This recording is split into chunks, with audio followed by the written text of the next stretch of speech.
¿qué tal? Muy buen viernes para todos. Muchas gracias por estar. Arrancamos este break del día viernes. Fran, buen viernes, ¿cómo estás? Robert, muy buen viernes, todo bien por aquí. Terminando la semana, está rara, con un corte en el medio. Pero bueno, ha sido una semana Exactamente. patriótica. Exactamente, buena semana. Cobramos unos cupones que tanto veníamos esperando. Son 6 meses de espera, 179 días de espera, un día de alegría. Así que bueno, esta semana muchos de los que están en la sala que invierte cobraron los cupones de los bonares y globales. Y la amortización en el caso de los 30 ya sea AL o GD. Así que bueno, ya empezaron a entrar los fondos. Es una buena noticia. Así que ahora, bueno, 180 días más para el próximo pago, pago de cupón. Bueno, le pusimos esta semana baja la inflación, Fran. Ayer tuvimos un buen dato, nada dura para siempre, pero ayer tuvimos un buen dato de inflación en Estados Unidos.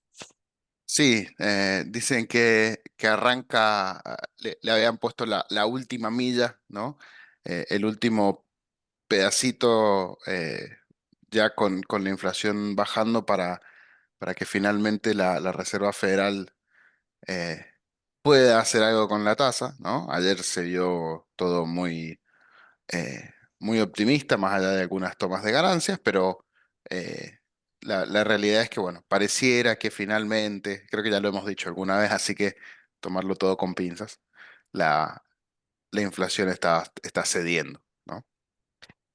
Correcto, sí, bueno, decía nada dura para siempre porque hace minutos salió el índice de precios subyacentes en Estados Unidos y no dio Ujú. bien.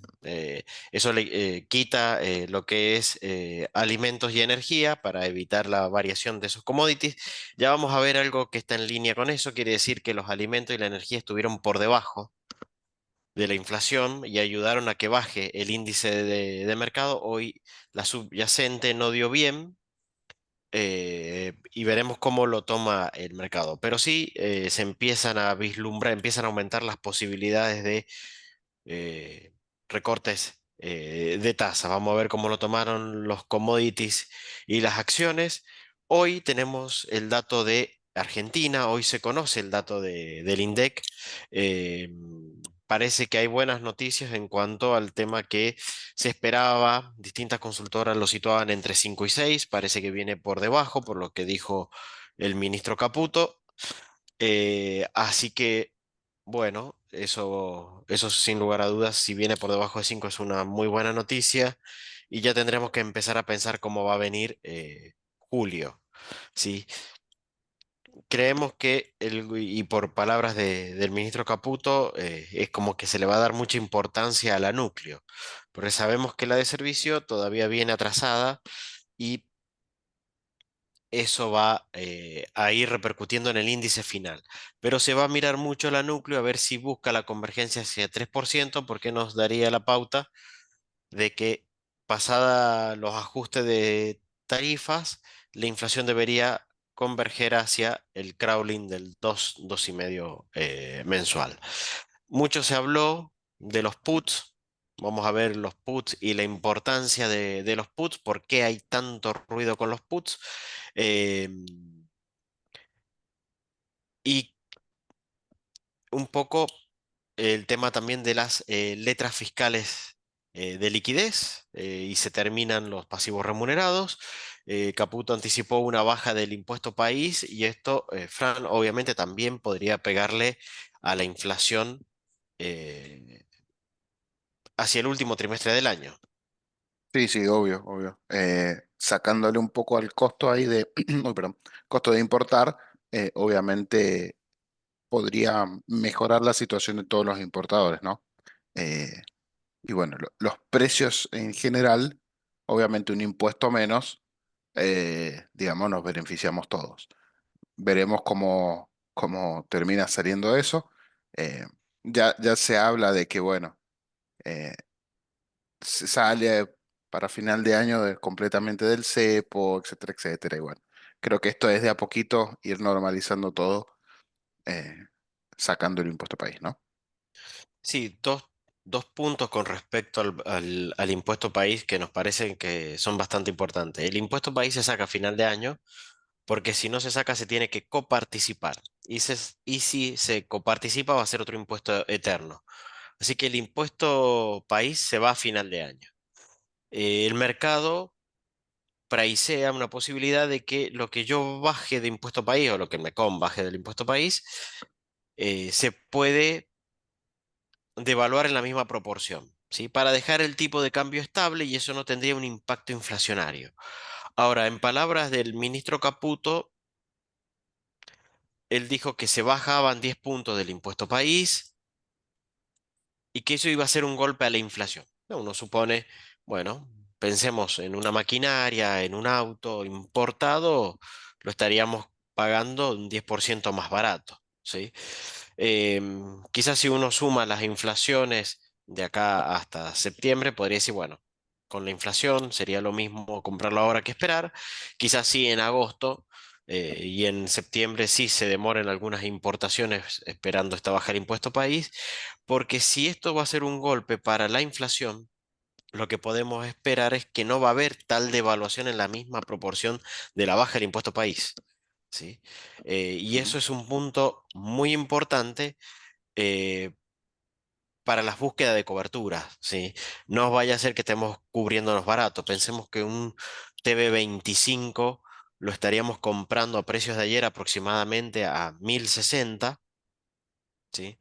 Eh, si yo devalúo en la misma proporción de los 900, vamos a ir a 985. eh, y si devalúo todo el impuesto país y saco todo el impuesto país, eh, tendría un precio de 1070 aproximadamente, ¿sí? Con lo cual las coberturas en este escenario nos terminan quedando muy caras. Otra declaración muy fuerte, por lo menos para nosotros, del ministro Caputo es que no va a haber un salto abrupto. Y ahí empezamos las chicanas si un salto discreto es abrupto o no, ¿sí? Pero bueno, en principio no. En principio, hasta septiembre no deberíamos tener novedades con respecto a devaluaciones adicionales. Si uno quiere exponer en carteras de inversión las palabras del ministro Caputo, ¿sí? O sea, golpe a la inflación por quita el impuesto país implica no devaluar, sino que verdaderamente vamos a tener un tipo de cambio más bajo para importar. Y saltos abruptos. Para nosotros un salto abrupto sería 30%. Nos queda la duda si también incluye un salto discreto, pero cuidado con las coberturas dólar link porque se están volviendo un poco pesadas, ¿sí? Así que en ese contexto va a haber que tener cuidado con los armados de cartera fundamentalmente para importadores o eh, clientes que tengan productos importados, que tengan que hacer adquisición de productos importados aunque no sean importadores. Bien, vamos a lo que fue el día de ayer con esta noticia buena, que vamos a ver cómo se digiere lo de hoy, todo queda viejo. Bueno, la inflación estuvo por debajo de la expectativa, llegamos a un 3% de inflación. Eh, France esperaba 3,1, Ujú. una décima en Estados Unidos parece que puede mover montañas. Sí, una Pero décima bueno, en Estados Unidos pareciera ser 5 puntos nuestros, ¿no? Eh, pero bueno, exactamente, exactamente. Sí, bueno, fue un dato positivo porque, bueno, viene bajando, ya estamos en una inflación interanual del 3%, lo cual hace un poco más cercano, pero no fácil, el camino hacia el 2% de target que tiene la Fed. En los mercados, entre comillas, de apuestas, empiezan a pricearse ya dos recortes. Una hacia septiembre, empieza a tener mucha fuerza el recorte de septiembre, con lo cual queda ver cómo reaccionan los mercados ante esta novedad. Lo que sí podemos asegurar es que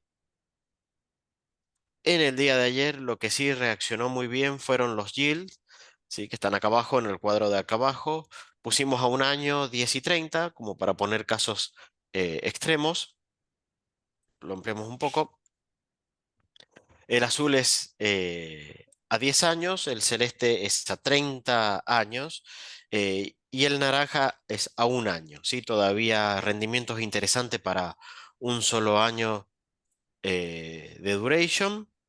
Acá la posibilidad, un poco nos pasa lo mismo que en el mercado local, eh, puede estar por estirar duration, aunque seríamos cauto todavía. El término hasta 10 años nos gusta, nos parece bueno, quizás ya comprimió bastante porque pensemos que viene de niveles de mediados de abril arriba del 4,5, 4,6, y de principios de año, final del año pasado, del 5%. ¿Sí? Fue un techo que no pudo superar, que le costó mucho. Cada vez que llegó ahí, bajó. Bueno, ahora estamos con una yield de 4,20. Hay que ver hoy cómo termina reaccionando. Pero bueno, esto también sin lugar a dudas es bueno para el contexto local, para los bonos locales. Los bonos a 30 años también tuvieron una compresión bastante fuerte de la yield. Estos son buenas ganancias de capital. Eh, pero ayer hubo, y quizá acá se frenó, acá al final se frena, una subasta, una licitación de bonos a 30 años que fue bastante mala. Perdón, acá abajo. 4,40 fue bastante mala, con lo cual también, y esto vamos a escuchar mucho hablar con respecto a la sostenibilidad de la deuda norteamericana, también europea, vamos a empezar a escuchar mucho, con lo cual nuestras duration óptimas estarían hasta 10 años, ¿sí? Por ahí aprovechar todavía las tasas altas de corto, y estirar un poco más de duration, de 5 a 7 años.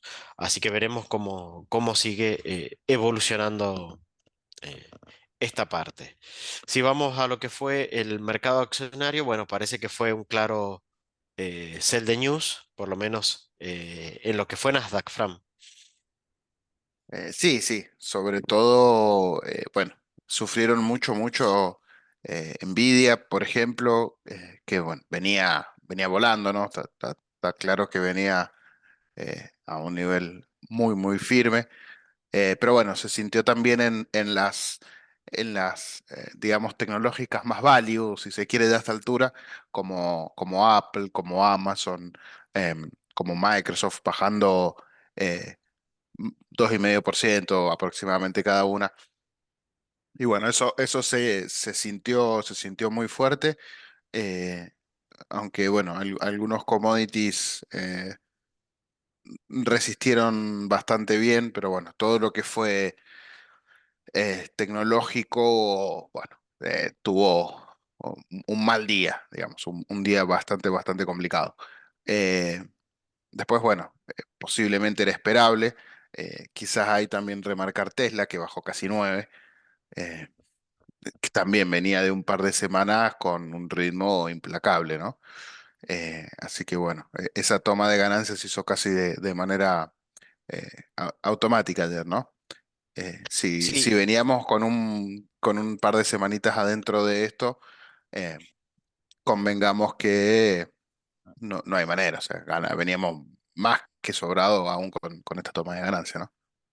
sí, parece que cada vez que Nvidia estornuda, el mercado se resfría. Sí, Em, sí, ya ahora nos marca. Ayer TSM también sí. eh, viene otra acción de semiconductores que viene bastante bien. Pareciera que los sectores más defensivos, obviamente el S&P estuvo haciendo algo muy similar a lo que hizo el Nasdaq, el índice, y pareciera más defensivo el Dow Jones y el Russell en este contexto, ¿sí? Quizás puede ser un momento de rotación de cartera, ir a segmento más value, o por lo menos una parte del portfolio, si venimos traqueando Tesla, que prácticamente había hecho 30% en un mes en dólares. Parecería ser momento quizás de rotar un poco y bajar un poco de exposición, no solamente a S&P, sino a Russell y a Dow Jones Industrial. Por el lado de los commodities, bueno, lo que venimos viendo de hace tiempo es una soja que no hay cómo revivirla, ¿sí? A pesar de todo, lleva una caída bastante importante en el año. Estamos hablando de un 14% aproximadamente en dólares. Ya venía bajando muy por debajo del precio de cosecha del año pasado. Y bueno, mal año para la soja. Eso también puede venir explicando un poco el tema del dólar contado con liquidación, del techo que marcaron los bonos en dólares. eh, bueno, y en el córner opuesto, la plata y el oro. ¿Sí? El cobre no tanto, ayer no reaccionó tanto, más viene con un ajuste de precio bastante importante. El cobre es esta línea naranja, la plata es la línea plateada que viene bastante bien en el año, 30% arriba, 16 para el oro. ¿Sí? Muy bien el oro en términos de dólar. Pensemos que un global 2035 nos daría un rendimiento anual del 19%, de acá hasta el 2035, medido como tasa interna de retorno. Bueno, el oro ya en 6 meses nos ha dado eso en el año, muy bien por los metales preciosos fundamentalmente, los industriales, bueno, bien, pero con un fuerte ajuste, tocaron su pico en mayo. Y lo que es agrícola, bueno, matado, lamentablemente, lo ponemos acá. eh, la soja no revive y sigue el meme Sí, financiero de que la soja es peronista, señores. sí. No, ayer leía en Twitter una persona, bueno, bastante cercana, si se quiere, al campo, con mucha experiencia, que comentaba que la especulación respecto al campo siempre sale mal. Hablábamos de que, bueno, se esperaban, lo hablamos en algún break, que por ahí se podían venir subas en los futuros de commodities, especialmente de soja, y que, bueno, que los productores estaban comprando mucha silobolsa, ¿no? Esperando esa suba de precios que nunca llegó y viene empeorando, ¿no? Entonces, nada, ahí comentaban que cuando tenemos, esta persona comentaba, cuando tenemos los granos hay que liquidar. Eh, si el número cierra como con un margen de ganancia normal, hay que cerrar la venta y listo. Digamos, no hay que especular con lo que se tiene. Pero bueno, no fue el caso y probablemente más de uno esté sufriendo y nosotros como país también.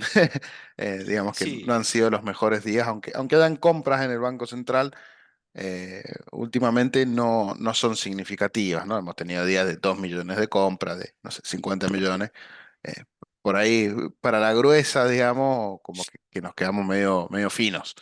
Eh, pero claro. bueno, también estuvo esa especulación en el medio. No sería de las mejores, de los mejores panoramas si esto sigue así, ¿no? Sí, ahí, bueno, las cuestiones climáticas, sobre todo en el sur de Brasil también, Ujú, eh, alimentaron esa fantasía.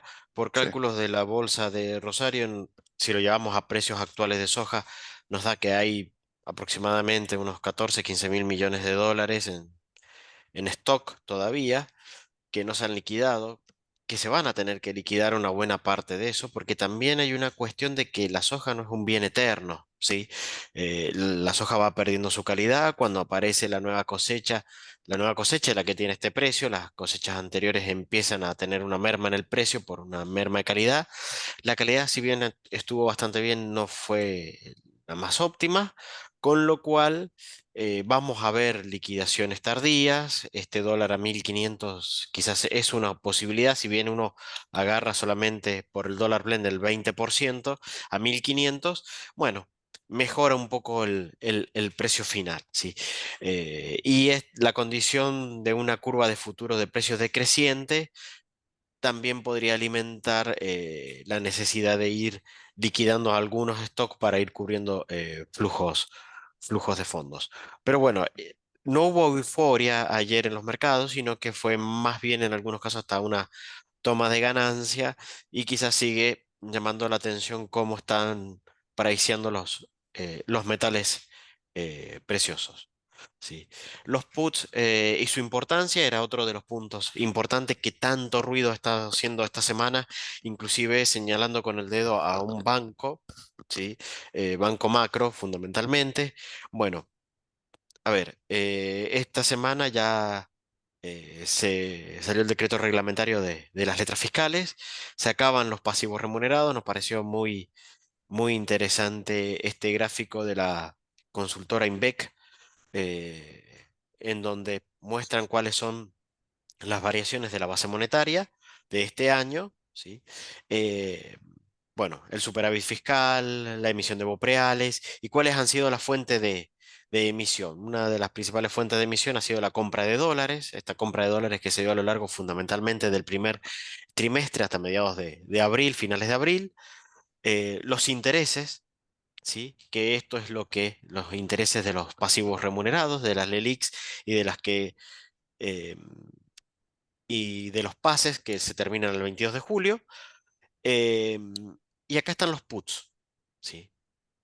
Los puts. ¿Qué son los puts? Los puts, a ver, los puts que tienen los bancos fundamentalmente son derechos que tienen los bancos a venderle al Banco Central sus títulos a un precio determinado. Sí. Entonces, en la jerga financiera, el put es un derivado, es un instrumento, y acá lo que hay, digamos, no se lo asocia como un put, pero en realidad lo que tienen los bancos es el derecho a venderlos. Cuando surgen los puts, surgen en la gestión de masa. Si nos vamos un poquito más atrás, en la gestión de Guzmán, cuando los últimos días, los primeros últimos días de Guzmán, que le estalla la deuda SER, porque había muchos vendedores sin compradores, hizo que el Tesoro le ofreciera a los bancos que compren títulos para rolear la deuda o para financiar déficit a cambio de una garantía, ¿sí? Esa garantía era que los bancos podían comprar los títulos a un precio determinado al Banco Central, porque al ser grandes tenedores, si salen a liquidarlo en el mismo día, se produce una caída muy fuerte, como la que desencadenó esa subida del blue del 8 de junio del 2022, y a partir de ahí se empezaron a emitir títulos con garantías de recompra para los bancos que son grandes tenedores. Eh, Caputo emite también unos puts en el mes de marzo con los vencimientos fundamentalmente de lo que fue el TX24. Y ahí hay una bola de peso, unos 17 billones de pesos, aproximadamente unos 13.000 de dólares. Banco Macro salió a ejercer sus puts la semana pasada y esto generó mucho malestar e hizo mucho ruido, ¿sí? Entonces, ¿cuál es el tema de los puts? Es que si todos los bancos salen el mismo día, va a haber una emisión monetaria gigante, ¿sí?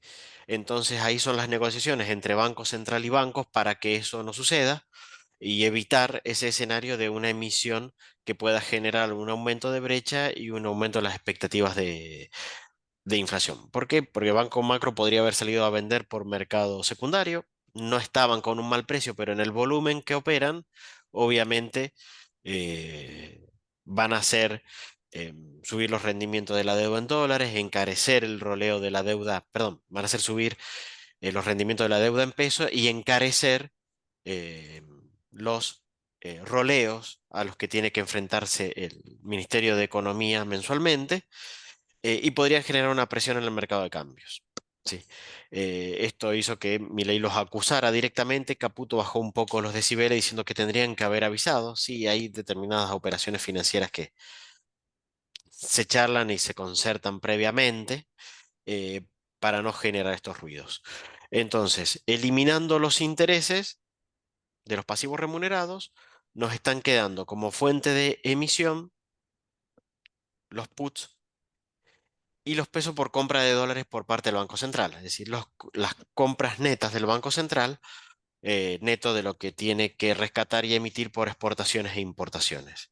En este contexto y con este escenario, en esta fase 2 del plan económico, es fundamental y de la mayor importancia el superávit financiero. Ya no solo al gobierno le hace falta un superávit fiscal primario, sino que le hace falta un superávit financiero para ir teniendo los pesos para eventuales rescate de puts y para ir pagando estas letras fiscales. Tienen un tratamiento muy especial, no se pueden operar contra bancos, sino solamente contra Banco Central, pero el dinero lo va a poner el Ministerio de Economía. Bueno, una serie de cuestiones técnicas quizás no hacen al break ni el interés de la mayoría de la gente, pero bueno, se eliminaría esta creación de pesos y solamente podríamos estar emitiendo pesos básicamente por el movimiento del mercado de cambios. Y de ahí que la importancia y la mención hacia poder salir del cepo. El dato positivo que destacó Caputo, que dijeron que se deshicieron de títulos SER porque creen que la inflación se destruye. Bueno, si fue verdaderamente por ese motivo, sin lugar a dudas, esa parte es la buena noticia del día. Pero esta es la importancia de los puts y de lo que viene de acá adelante en el plan de desarme de los puts y del cepo, que ya tenemos una noticia importante, que en septiembre se sacan 10 puntos del impuesto país. La semana pasada mostrábamos la cartera de InView, la nuestra, por ahí un poco más recortada en lo que es conservador. Nos gustan las ONs corporativas, pero quizás para los que tienen dólares ociosos, entrar con una brecha del 60% nos parece bastante exagerado. Las LECAP a agosto lucen bastante interesantes y el T2X5 por el lado de inflación también. Para un perfil moderado, Fran, ¿a vos el BPI 26 te cierra? Sí, sí, lo sumé en cartera. Esta semana aprovechamos todos los pagos de cupones de los bonares y globales para rotarlos, entre comillas, ahí al PBI 26. Eh, y BPI, no PBI, no sé qué estoy hablando. Al BPI, ya me quedé con los bonos de PBI de, bueno, no, otro No, no, lío aparte de eso. Eso eso no no los los vamos a tocamos. tocar. No, no, Eso no eso lo no los vamos a vamos a tocar. tocar. Los PBI, BPI, dale con pernilla. Los BPI 26. Y bueno, también rotando quizás un poquito de lo que son ONs que ayer las veíamos que venían subiendo como 1% diario en dólares y ya nos parecía un poquito mucho. Así que bueno, vamos a ir a hacer esa rotación también eh, para ver, para buscar un poquitito más de rendimiento ya con el resto de la curva bastante apretada, si se quiere. Y bueno, y vamos a apostar, si la palabra es la correcta, no creo, pero bueno, vamos a jugarnos unos pesitos por los vencimientos dentro de la gestión Milei, que tanto se habla, ¿no? El- lo que vence dentro de la gestión Milei. Y vamos a confiar ahí en el bono emitido por el amigo Toto. A Sí, ver cómo sale. a ver cómo sale. Sí, 23% de rendimiento nos parece un poco exagerado con un view neutral o positivo, ¿sí? Salvo que sea un view negativo. eh, Nos parece una herramienta de corto plazo bastante interesante. Pensando, a ver, en las ONs nos vamos exclusivamente a ley internacional para un inversor. Para algún otro tipo de movimiento, de necesidad, podría ser una ley local, pero es otro camino, nada que ver. Eh, para lo que es inversión, ley internacional, sí. Que sí podríamos decir, bueno, estas empresas pueden traer los dólares de afuera, cambian un financiamiento por otro. Ahora, para lo que es obligaciones negociables, ley local, subsoberanos.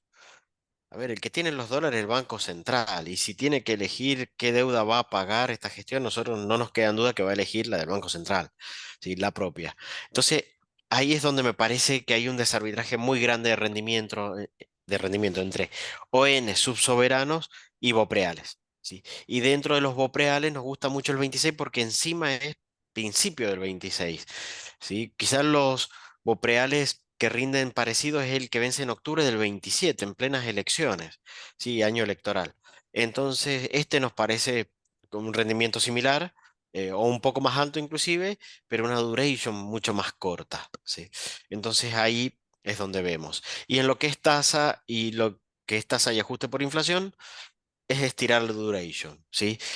básicamente a niveles de bonos globales, de renta fija global y local, estamos en un momento en Argentina con una convergencia de tasas, un camino a la convergencia de tasas, por lo cual mejores rendimientos van a venir por estirar la duration de los títulos, ¿sí? Tomar más riesgo, ¿sí? Tomar el riesgo tiempo para poder hacer mejores ganancias, ¿sí? Y ahí es, por eso ponemos alternativa en dólares, en pesos y en cobertura por inflación. No estamos poniendo dólar link. ¿Por qué? Pues el dólar link es una ganancia explosiva. Entonces, si yo puedo jugármela a un plazo un poco más largo, puedo comprar una cobertura más barata que me lo va a ir devolviendo más en cuotas, ¿sí? Entonces, en ese contexto vamos a obtener mejores rendimientos con cobertura e inflación que con cobertura dólar link, ¿sí? Salvo que yo esté buscando algo puntual que sea importador y que tenga un plazo acotado. Las coberturas dólar link funcionan en plazos cortos. En plazos medianos y largos, salvo que yo tenga que irme a mediano y largo, no funcionan bien. Así que bueno, por eso no las tocamos por ahora. Tenemos también muchas dudas con respecto a qué va a pasar con saltos discretos. Bueno, acciones y CDRs, CDRs el mismo punto, nos duele comprar con esta brecha, pero bueno, a veces el cliente lo necesita. Y para los perfiles agresivos, volvemos al mismo concepto, estirar duration, estirar bonos a globales 2035, GD41. Ayer veíamos bastante lindo también la E38, Fran. Sí, dentro de la curva es quizás el que más rendimiento tenga, también tiene los cupones más grandes, entonces, o sea, tiene más intereses ahora. Así que bueno, cuando uno lo compra empiezan a entrar dolarillos más seguidos, ya con una yield anual de creo que quedaba algo del 12%. Eh, entonces, bueno, es lo que recibimos, digamos, efectivamente recibimos el 12% por año. Eh, entonces, bueno, se veía bastante atractivo también por ese lado. Sí, Nada que ahí, ver, no, no tiene nada que ver que yo tenga un montón de esos, ¿eh? Aclaro, por las dudas. claro, no es que lo hayamos sumado en cartera y necesitamos que nos ayuden A que como un suba, esquema Ponzi. Esto no claro. es un esquema Ponzi. Inventas a dos Perfecto. amigos a que compren a de 38 y esos dos amigos invitan a dos amigos. Exactamente. Lo mismo pensaba. Un punto con respecto al BOPRE al 2026 es que paga trimestralmente cupones y empieza a Ah, pagarlo sí, en también. agosto. No semestralmente, así que las esperas se hacen más cortas, a veces es un poco más interesante. Cobertura por inflación, otra vez lo mismo. Salimos de la gestión Milei, tomamos más riesgo a lo que sea, que venga después, el día después. ¿Por qué? Porque empezamos a ver, para el que quiere algo ajustado por inflación, inflación más 7 el 2028 luce bastante atractivo. Que pierda contra la tasa, contra la devaluación, bueno, habría que verlo. Dependerá cómo le termine yendo el programa económico. Pero inflación más 7 pensemos que esto nos cubre, nosotros siempre lo comparamos, por ejemplo, con alguien que toma un préstamo UVA de los inmobiliarios que hay. Esto, bueno, es una cobertura similar, ¿sí? Entonces, en ese contexto, lucen bastante atractivos. Y con inflación, con un escenario de inflación tan optimista, bueno eh, podríamos estar comprándolos en un buen precio. Si al presidente Milei le va bien, obviamente esto tiene que buscar una mayor compresión. Una vez pasada la compresión de los bonos, de los globales, siempre decimos lo mismo, debería haber una compresión a estos niveles de la L30, del G35 a estos niveles de la curva SER. La curva SER todavía tiene la protección del cepo, hay que ver qué pasa sin cepo, pero una vez limpiado ese panorama, sin lugar a duda, inflación más 7 el 2028 no es un mal número. Y en lo que es renta variable, incorporamos sector de commodities o sector de energía y utilities en Argentina. Nos gusta YPF, nos gusta Pampa Energía y sus subsidiarias, Transener, Transportadora Gas del Sur. Pero bueno, teniendo al holding sería una forma de tener exposiciones a las de abajo. Eh, el oro viene traqueando bien, así que ahí las empresas de oro deberían andar más o menos bien. Y también lo que es en CDRs Vista, que presentó un muy buen balance ayer, un buen balance que debería ser positivo para la acción, y son para salir del riesgo local. Eh, Creemos que en acciones argentinas hay oportunidades a mediano plazo, sobre todo en el sector de energía eh, que nos gusta bastante. Y hay que empezar a ver cómo viene la baja de tasas internacional. Ujú. Así que bueno, esta es la presentación del viernes. Hemos intentado tocar lo que ha estado más importante de la semana, lo que ha estado más en los portales de noticias como los puts y la inflación norteamericana y lo que puede tener un efecto directo en nuestras carteras. Así que no sé si hay alguna consulta, creo que no, Fran. Me parece que hoy no tenemos consultas, así que bueno, muchas gracias por estar y los esperamos el próximo viernes. No nos tomamos vacaciones de invierno, no hay fuerte caída del precio de los bonos, así que creo que voy a estar. Eh, Así que bueno, muchísimas gracias por estar y los esperamos el próximo viernes. Buen fin de semana. Buen fin de semana para todos, que anden muy bien.